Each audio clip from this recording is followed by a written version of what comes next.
علامہ اقبال کے ولاگ میں یہ بات بتائی ہے کہ علامہ اقبال جرمنی کے حالات دیکھ کے پہلے یہ پیشگوئی کر چکے تھے کہ دنیا دوسری جنگ عظیم کی طرف جا رہی ہے. تو ہٹلر یہ دوسری جنگ عظیم کا ذریعہ بنا, بہت دنیا میں تباہی ہوئی, لاکھوں لوگ لقمہ اجل بنے, بہت سے ڈپریشن میں پاگل ہو گئے, بہت سے فوجی پاگل ہو گئے, جیلوں میں بڑا ظلم ہوا, اور خاص طور پر اس نے یہودیوں کو بے تحاشا قتل کیا. پھر جب جرمنی میں بدحالی آئی ہے جنگ میں شکست کے بعد, تو اس قوم, یعنی آپ اندازہ لگائیں 1957 یا 50s کے آس پاس پاکستان نے جرمنی کو قرضہ دیا تھا.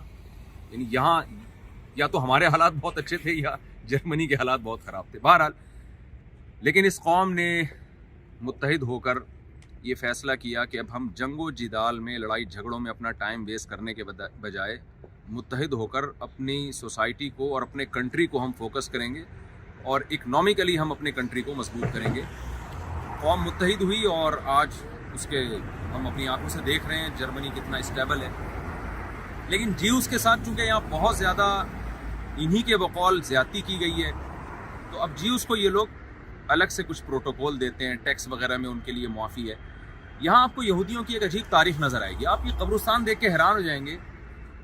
اس میں یہ جو تختیاں میں دکھاتا ہوں لوگوں کو, یہ آپ دیکھ رہے ہیں, یہ چھوٹے چھوٹے بلاکس ہیں, ان پر ان یہودیوں کے نام درج ہیں جن کو پہلی جنگ عظیم اور دوسری جنگ عظیم میں قتل کیا گیا تھا. یہ قبرستان ہے اس دیوار کے پیچھے.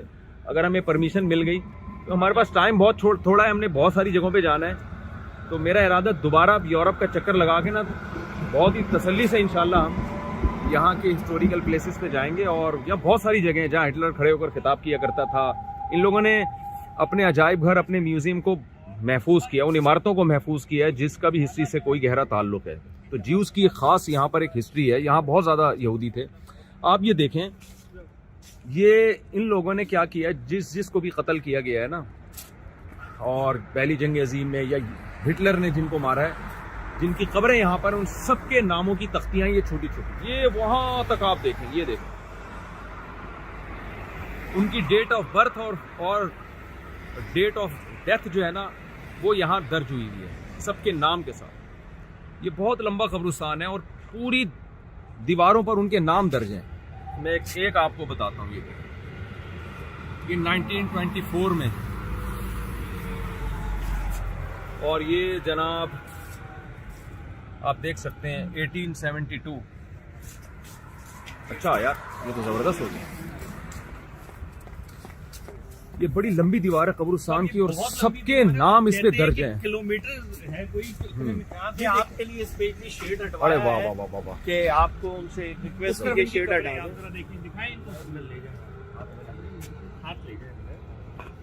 یہ دیکھیں آپ یہ قبرستان.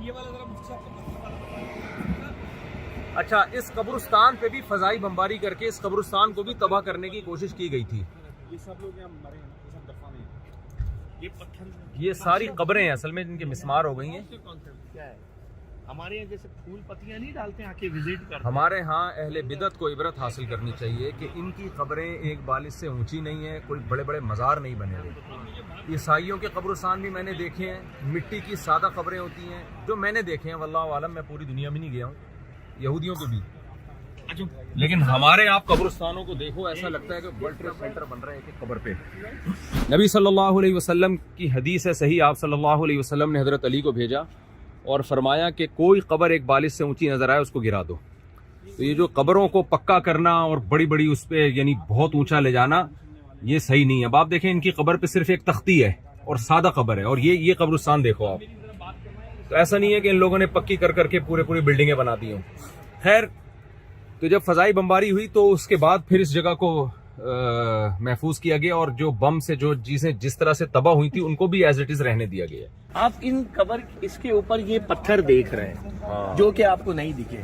اس کا کانسیپٹ یہ ہے, ان لوگوں قبر کے اوپر پتھر ہیں چھوٹے چھوٹے. ہاں, یہ جو سوری, تختیوں کے اوپر تختیاں پلس ادھر آپ کو کوائن دکھے گا.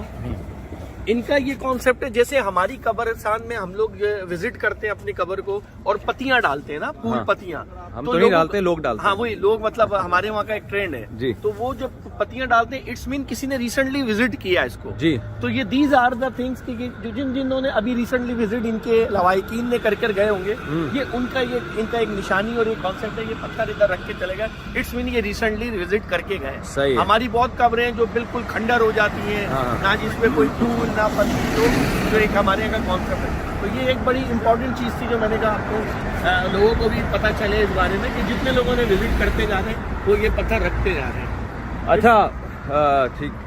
قادر بھائی وہ جو جگہ جو دیگڑا ہے نا وہ صاحب کافی دور ہے یہاں سے, نیکسٹ وزٹ میں انشاءاللہ. ایک ہیریٹیج سائٹ ہے جہاں نا وہ رکھے ہوئے ہیں, جہاں پہلے لوگ رکھے جاتے تھے, جو جیل تھی, جہاں خطابات ہوتے تھے, وہ پوری ایک وہ جیلیں بھی محفوظ ہیں جہاں بڑا ظلم ہوتا تھا جنگی قیدیوں پر, بہت زیادہ ظلم ہوتا تھا. اور مطلب اس کی ایک بہت خطرناک اور مطلب لرزرا دینے والی جو نا وہ کہانی ہے. جی صحیح. یہ نام ہے وہاں, وہ ادھر تک نام ہی نام. اچھا یہاں پہ میرا خیال یہ تھا کہ ہٹلر کو ایک بڑا ہیرو سمجھا جاتا ہوگا, تو اس قوم کا ایک بڑا وہ سمجھا جاتا ہے. تو یہاں یہ جو مقامی لوگ کہہ رہے ہیں کہ ایک اچھا اس سے نہیں دیکھا جاتا ہٹلر کو. ایسا جو ظلم ہوا ہے اس حساب سے جو ہے نا وہ اٹھا تھا وہ اپنی قوم کے ظلموں کا انتقام لینے کے لیے, لیکن وہ خود ایک ظالم بن گیا. ظالم الٹا دیکھیں نا, دیگوں میں ڈال کے لوگوں کو جلانا, یہ کوئی انسانیت والا کام تو نہیں ہے نا. تو اچھا ہٹلر کی جو کامیابیاں تھیں نا, جو شروع میں تو اس کو بہت زبردست فتوحات ملی ہیں, پورا یورپ ہی تقریباً اس کے قبضے میں آ گیا تھا. پھر برطانیہ سے اس کی لڑائی ہوئی اور وہ برطانیہ کو فتح نہیں کر سکا, اور وہاں سے ریورس ہو کے رشیا پہ چڑھائی کی اس نے.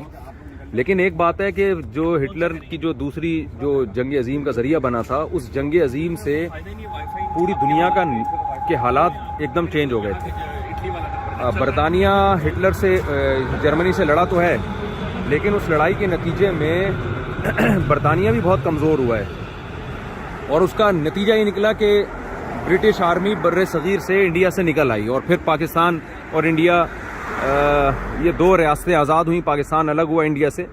تو یہ جو دنیا میں بہت بڑی چینجنگ آئی ہے نا, اس کا سبب بھی ہٹلر بنا ہے. یعنی یہ اگر دوسری جنگ عظیم نہ ہوتی تو بے تحاشا جو نقصانات ہوئے ہیں وہ بھی نہ ہوتے, لیکن کچھ اس کے فائدے بھی ہوئے ہیں. فائدے کیا ہوئے ہیں کہ جب برطانیہ سے اس کی شدید لڑائی ہوئی ہے تو برطانوی برٹش کو بھی دوسری جنگ عظیم میں نا بہت نقصان ہوا ہے.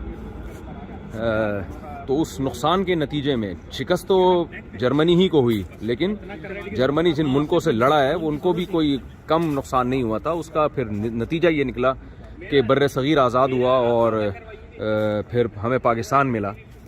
تو ظاہر ہے جب دنیا میں بڑی بڑی جنگیں ہوتی ہیں تو بڑے بڑے واقعات ہوتے ہیں. اب یہ کووڈ ہی کو دیکھ لینا, اب کووڈ سے پہلے کی دنیا اور کووڈ کے بعد کے حالات میں بڑا فرق ہے. تو دنیا میں جب بھی کوئی بڑا واقعہ رونما ہوتا ہے تو اس کے جہاں بہت سارے نقصانات ہوتے ہیں تو کچھ نہ کچھ اس کے جیسے فائدے ہوتے ہیں تو کچھ سائیڈ ایفیکٹ بھی ہوتے ہیں. سیکنڈ ورلڈ وار میں ہٹلر نے جن لوگوں کو قتل کیا ان کو گھروں سے باہر نکال کے مارا جاتا تھا, بہت لوگ تھے اس میں. تو یہاں ایک آپ کو فرینکفرٹ میں ایک عجیب چیز نظر آئے گی کہ ان کے گھروں کے باہر تانبے کی پلیٹیں ہیں, اور اس میں ان کی جو ڈیٹ آف ڈیتھ ہے وہ بھی اور ان کا نام بھی وہ چسپاں کیا گیا ہے, تاکہ یہ بھی ایک یادگار رہے کہ کن کن لوگوں پہ یہاں ظلم ہوا تھا, کس کس نام کے لوگوں پہ. یہ میں آپ کو اس کی ایک جھلک دکھاتا ہوں. یہ دیکھیں یہ گھر ہے نا, ابھی یہاں کوئی رہتا ہے ہاں, لیکن یہ کہ انہوں نے ابھی ایک گھر دیکھیں آپ, اور یہ دیکھیں آپ, یہ تانبے کی پلیٹ ہے. اب یہ جس کو یہاں قتل کیا گیا تھا نا, جس تاریخ کو قتل کیا گیا تھا 1942, 16 دسمبر 1942, اور یہ نام لکھا ہوا ہے ریچرڈ وغیرہ وغیرہ. یعنی یہ بھی ان لوگوں نے محفوظ کیا. یہ دونوں فیملی ممبر تھے نا, Richard Burton Field, Olga Burton Field, یہ دونوں. جی ہاں, شاید باپ بیٹے تھے. تو یہ ایسے بہت سارے گھر ہیں یہاں پہ, بہت سارے گھر ہیں جن کے یعنی جن لوگوں پہ ظلم ہوا ہے نا, ان کی بھی یادگاریں انہوں نے محفوظ رکھی ہوئی ہیں, مطلب انسانیت, ایک انسانیت کے ناطے. یہ آپ جرمنی میں دیکھ رہے ہیں، یہ ڈنڈا جو ہے نا، یہ بندہ ہے ہتھوڑا اٹھا رہا ہے اور ایسے ہتھوڑا نیچے مارے گا. یہ سمبل آف ہارڈ ورک ہے، ہارڈ ورکنگ، کہ ہم محنتی لوگ ہیں. یہ دیکھیں، یہ ہتھوڑا مارے گا ابھی.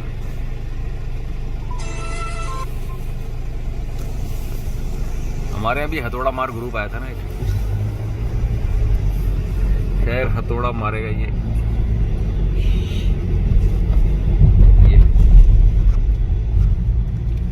انہوں نے ایک نشانی لگائی بھی، ایک ہارڈ ورکنگ کی ایک علامت ہے کے طور پر.